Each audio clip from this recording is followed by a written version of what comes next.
Hi, everyone, and welcome back to Workplace Revamp, where we dig into what's broken in today's workplace and how we could build something better. If you've ever hit all the success markers, title, income, achievements, but still felt out of alignment, today's episode is for you.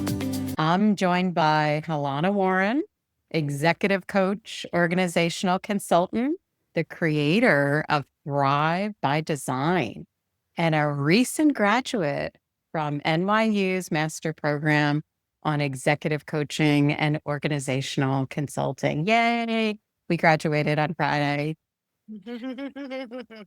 So, with over 15 years of experience coaching leaders at every level, Helanah's work tackles one of the biggest silent issues in the workplace: fragmentation, the feeling of being stretched too thin, pulled in too many directions, achieving more but feeling less whole.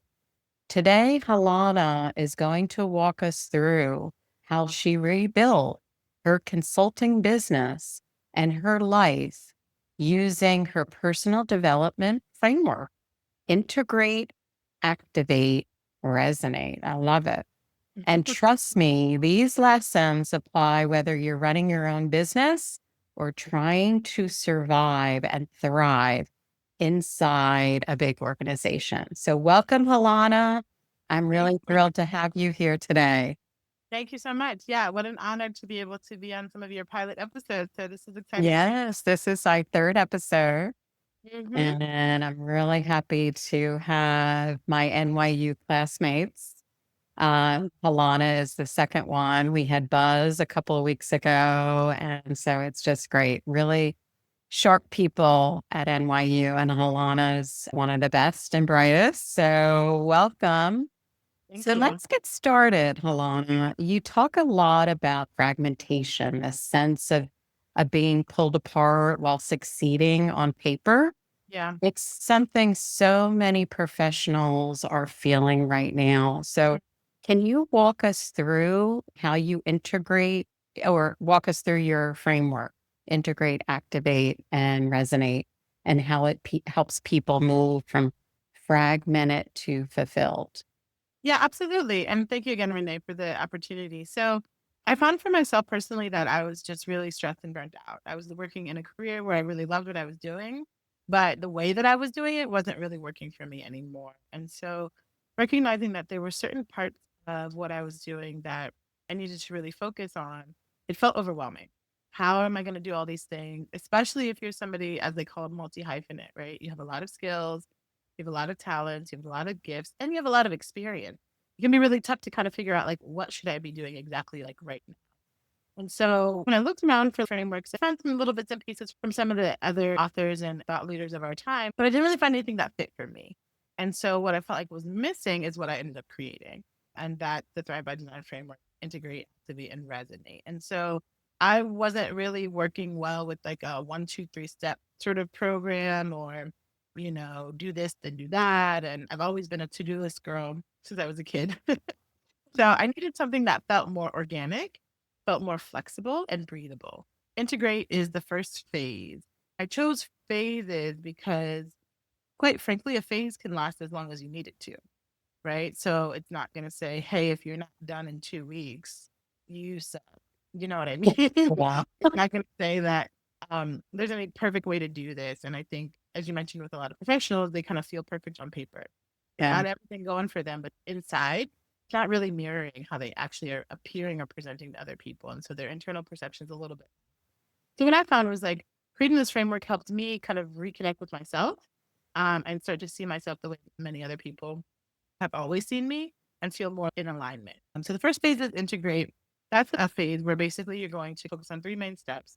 In that time, you're kind of looking around and evaluating what do you have going on, what's working, what's not working. Then you're going to spend a little bit of time really being honest with yourself and doing some of that reflection where you're checking to see what's really working, right? So I might have this going on, but is it really working for me? And then you're going to kind of layer that on top of where you're at right now in your life. Maybe you're a recent college grad and you have these big ambitions to get a job in 3 months. But you look around the economic system and you're like, maybe I need to be a bit more flexible with that goal. Maybe you're a new mom and you're coming off of maternity leave, right? And you're trying to figure out, how do I, bring who I used to be with this new person that I've become, with this new identity, and step back into the work that I love. Or maybe you're a seasoned professional or a veteran and you're going through another life transition, right? Wherever you're at, it's kind of, it's like your life needs to really fit for you, for where you're at in your life. I think sometimes we put this pressure on ourselves to kind of fit into this perfect on paper, sort of. Mhm. Right? So that first phase is really important. It's where you kind of collect all the parts of yourself, you bring them all to the table, you have a seat, you have a conversation, and you take a look around and say, all right, great. This is kind of what I want to see happen next. It's a really honest process. The second phase is activate. So once you've figured out all that information, now it's time to kind of make those moves. So that might include some of those classic marketing and branding conversations. Now that I know what I'm doing and what I'm not doing and what's working and that sort of thing, we kind of get into that in phase two. And then phase three is really the resonate. When I first created this, I called this phase almost like a kickback or like enjoyment, because I was like, phew, finally. Everything felt like it was all over here. Now it's all here. And then now it's activating and it's working for me. Bliss. But it resonates a little bit more catchy. And so that's how that came about. But it's enjoying. It's like, okay, my life is ordered. I know where I'm going. I have room to be flexible and nimble and responsive and enjoy myself. And that's kind of the whole point. Like, if you're doing something and you're using your skills and your talent, but you're not having fun, Not healthy, right? I've yeah, been there. I know many are there in corporate, and it's a whole place to be. It's hard to get up in the morning when you're yeah. feeling like that. So, can you tell us what was that personal moment when you realized success alone wasn't enough? Like, what pushed you to design your business around your life? Yeah, it's a great question. And I think honestly, anybody listening can also ask themselves that question, right?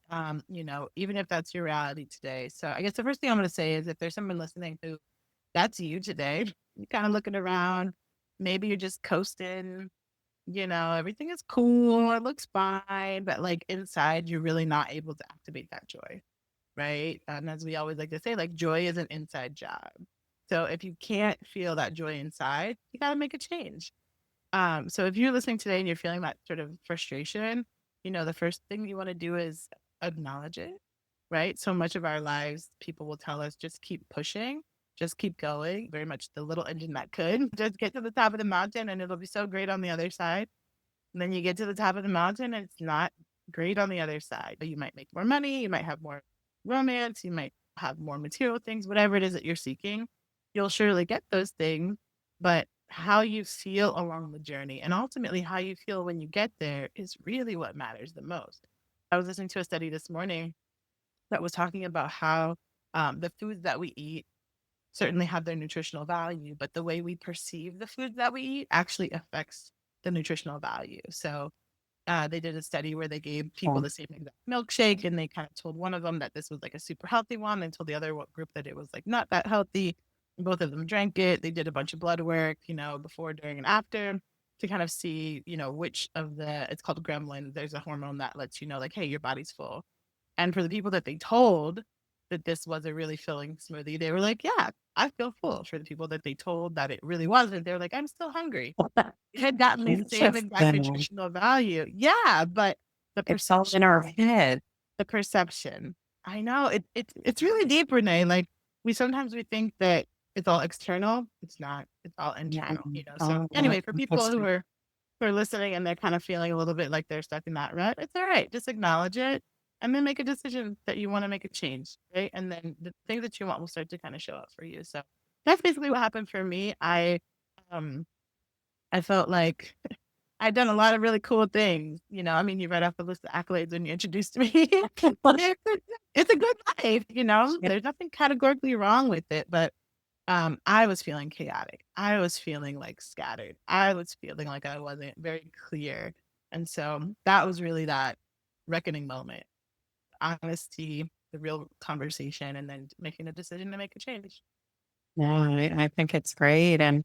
I think it's hard sometimes for people who are in that rut Yeah. and they don't always acknowledge it.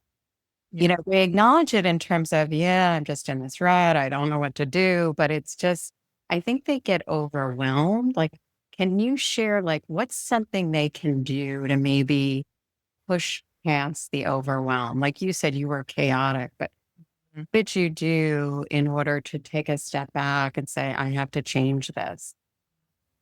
Sometimes you can't see the what is it? You can't see the forest for the trees or something. Yeah. You can't see the trees for the forest, whichever way it goes. Um, that's kind of the feeling. It's like, okay, I know where I'm at, I know where I'm trying to get to, but I feel like I can't see anything past today. I feel like I can't see anything past what I'm already in. I don't see the path to my next thing. I find that happens a lot in my consulting business where I'm working with organizations and they have a vision for the future. They know where they're at now, but the steps to get there, kind of that's where we come in, right? And so a lot of times, even on the personal side, on the coaching side for, executive coaching, people have these aspirations, these sort of inspirations that they're drawn to, but they're looking around and they're not seeing any sign that there's a chance that they could get there. And they don't know how they're going to get there too. And that can be really unsettling, especially because people like myself and a lot of people I work with, we fit into a certain profile, high performing, high excellent, high achieving, right? We're very, hardworking people and we're very disciplined and when we say we're going to do something, we do it. So when we do all of these things, we end up doing too much, right? And so for me, I had to kind of like get out of the forest a little bit and maybe take a look at someone else's. And it's interesting because there's an adage that says, comparison is the thief of joy, right? Mhm. Yes. It's about that really Uh-huh. slippery slope between, that you're in your lane, you're in your swim lane, but if you look over, you're gonna get caught up in their swim lane, you're gonna miss your own buzzer, right? And so I think this strategy it really needs to be supported because you can get caught in like, oh my God, I'm looking over here to see what someone else is doing. I'm not doing that. And then all of a sudden you're spiraling downward. The way that I like to use it is to help you spiral upward, right? And so the idea is that you kind of get out of your own ecosystem. You get out of your normal friend groups, you get out of your normal conversation, right? You get out of your normal space. This can happen a bunch of different ways. You can travel, right? You can take a little trip, even just in your own city. You can go to another restaurant you've never been to. You can even drive to the same place in a different way, right? Don't take those same familiar routes that you do on autopilot. There's lots of little different hacks you can use to kind of shake up your environment. You can also listen to podcasts, right? You can start to make new friends and see what they're talking about. So for me, there's a number of those things in particular, really reading a lot of books, right? Getting inside the minds of other people, I mean, people have spent their whole lives, they tell the whole story, all the lessons in one book. You could listen to it in a couple of hours. You've now gained 30 years of experience in 2 or 3 hours, in a week, even, right? So you Mhm. can really accelerate your learning that way. So for me, I read a lot of books, which got me outside of my own thinking, and I think Renee, this is one of the reasons I really love executive coaching and coaching in general, because I think sometimes people are left to their own vices. If you don't know anybody who's doing what you have in your mind, or you don't even know that that's possible, normally you're not going to even bring it into your ecosystem. But coaching allows you to have this like reverb, this space where you can, like a workspace, as I call it, you can kind of figure things out and brainstorm. And then you have somebody who can give you some new ideas too, can really change your trajectory. So my recommendation would be get out of the rut by doing some small things that are out of the norm for you and then doing some of those bigger things that are out of the norm. And that can hopefully help you see the world a little bit different and open up your horizons. And then that sometimes can be a nice kick in the butt. Those are great tips. I know I've tried that a lot because I used to have a hard time with change. Hmm. And that's what they say to do, like, start doing things differently. Take Yeah. that route to work. Yeah. Start getting used to change and it becomes easier. So I love that. And I love your idea of building a breathable business. Can you talk a little bit about that? What does that mean? And how do you create more space for yourself? Oh, yeah. This one is a good one. When folks work a 9 to 5, right, you're kind of working towards the mission of the organization that hired you. Pretty straightforward. And most jobs are laid out. you know what you're doing. You know, there's some executive suite at the top who's kind of laying out the goals, KPIs, and everybody's department's working towards those in their little silos, right? When you leave those spaces, right, whether you're a nonprofit, corporate, you know, whatever your government, whatever your sector might be, you end up recreating the system that you were part of before, right? Create business. Now you're the one that's in charge, but the work is so heavy because now you're doing all of those roles that previously were just handed to you in a brief. You have to cast the vision. You have to do the marketing. You have to figure out what the branding colors are going to be. You have to do the market segmentation to figure out who your ICP is going to be. What's our audience? You have to figure out what you're selling. You have to do product development. You have to do sales. I could go on and on. And so what I find is that if you're not careful, a lot of entrepreneurs just end up creating another business where they're just working at the same clip, maybe even more, usually more, right? For themselves. And so I will say some people love that. They're like, hey, Helanah, that's fine. Like I still would, if I'm going to work this many hours, I'd rather be doing it for myself. I get that. And if that's where you are, like I've been there. But there is another level, you know, there's another I level. need to hear this now because it's Yeah. working. So Is that where you are right now? yes, I'm doing everything. So I, Yeah, that's yeah, real, you know? And the hardest part is how is this going to even happen? You end up more tired than you were when you worked a job. And I think that's sometimes why people quit entrepreneurship because they get burned out from their own devices. yeah. So what the breathable business model is about helping you to really leverage your expertise, leverage your resources in a way where you can play the roles that you really fit the best, right? So initially when you're getting things off the ground, you're just again trying to figure it out, but you know, really seeking out that guidance to figure out how to create the system is how you leverage. It's how you scale, you know, it's how you make that impact at a bigger level. So, you know, for some people, they kind of want to stay where they're at. They're like, I do my one thing, I help my one person, that's their level. And then that's really needed. And then there's other people who have, you know, a different vision. And so breathable business can work for both of those folks. No, it's great. And yeah, I see it now. But the one good thing I've noticed, like I'm walking my dog in the morning and I'm like, oh, well, I don't have to rush back because I Mm, don't have to do that task. I mm, have a meeting, but that's the difference where, yes, I have right now, I have to do a lot more, yeah. but I'm doing it because I feel it's my business and I have to do it. But you have to take a step back. So I think Hmm. people just need to think about creating that space for themselves. And sometimes we're just so caught up and no, we have to do this. So resonance is a powerful concept. And I think sometimes people too, like if we think about in the workplace, people show up, but they're just doing their job and they feel disconnected at times. Like, Yeah. how can we bring more resonance and meaning back into the day to day? Mm. Yeah, you know, you bring up a really good point, right? So we've talked a lot about entrepreneurship. That's what I am. That's what you are. You know, that's kind of our day. But Yeah.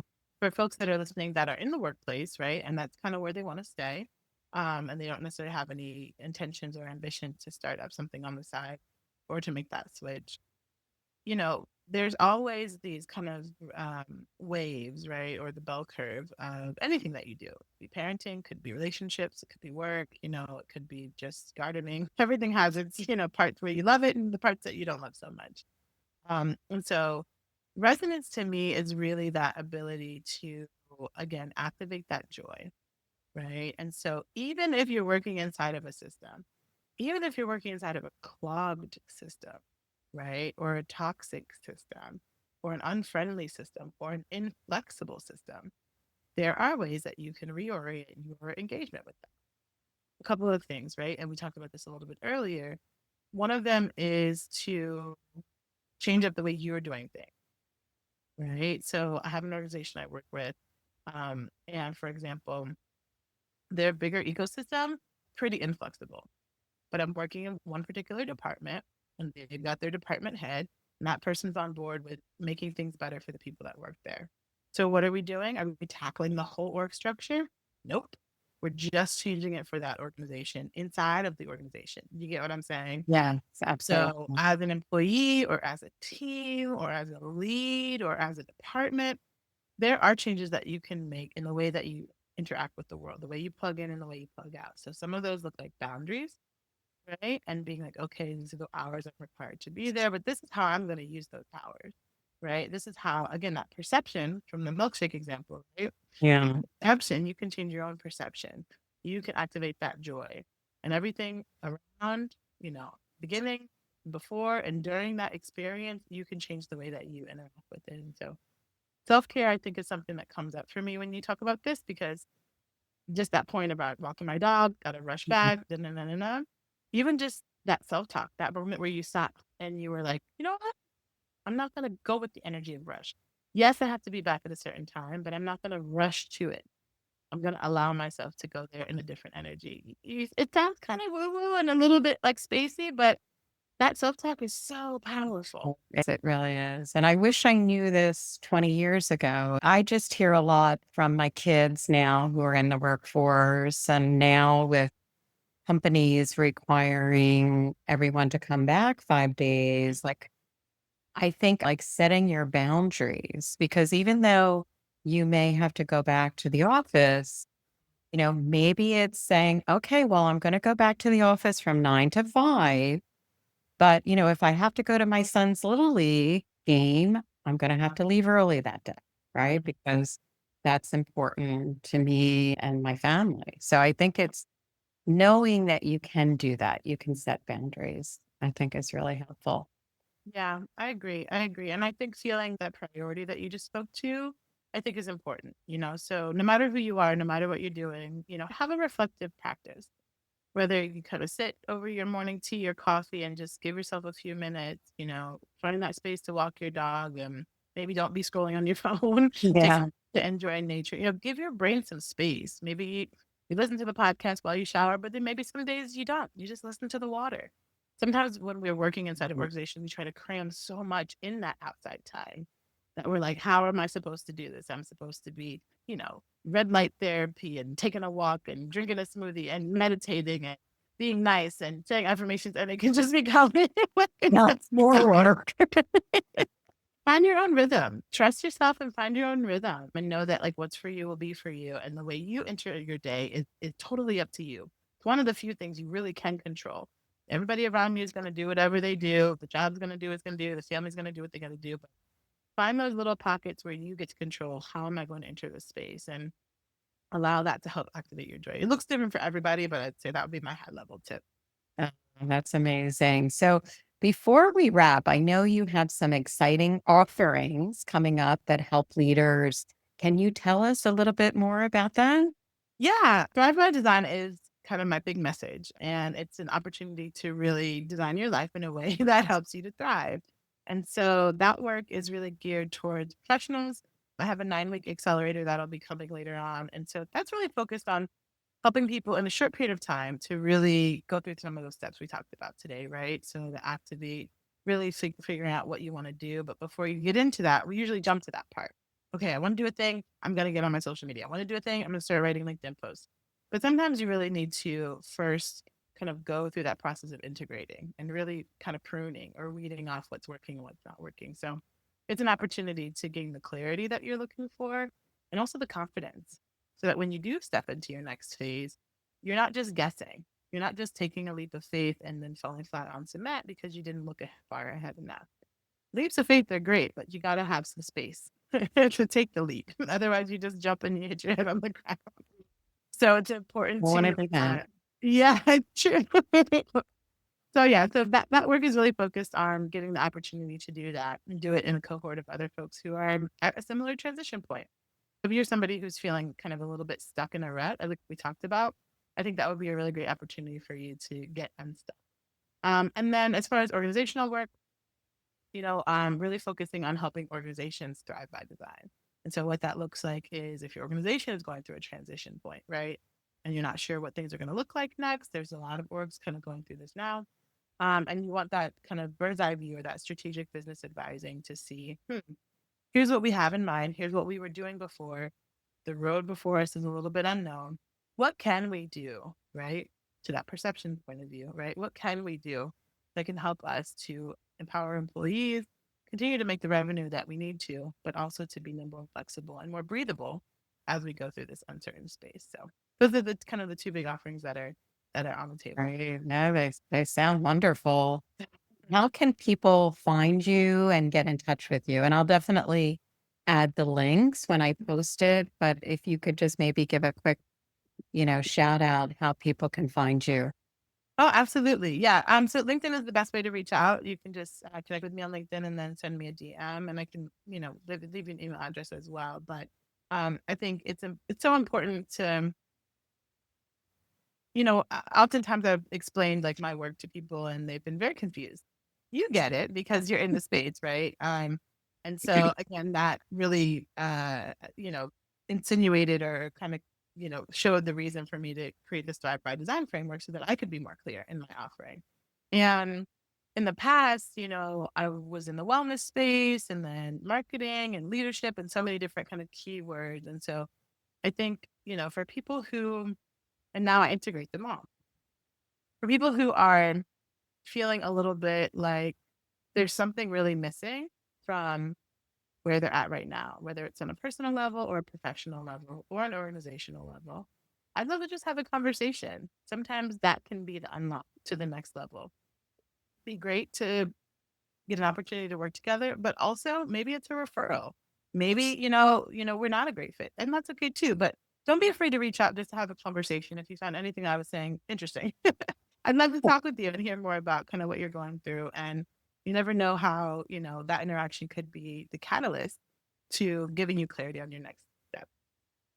Well, Helanah, this has been great. I really want to thank you for sharing your wisdom. And it's really timely right now because so many people are feeling burned out in the Yeah. workplace or even with their own businesses, right? And I think it's giving ourselves permission Mm. to rethink what real success looks like. And I love the concept of breathable, right? Let's breathe. I even feel a little bit less stress just listening to you. So thank you so much, Helanah. Look out hellohelanah.com and at hello-Helanah on LinkedIn. So thank you so much for joining us today, and we'll see you next time for Workplace Revamp.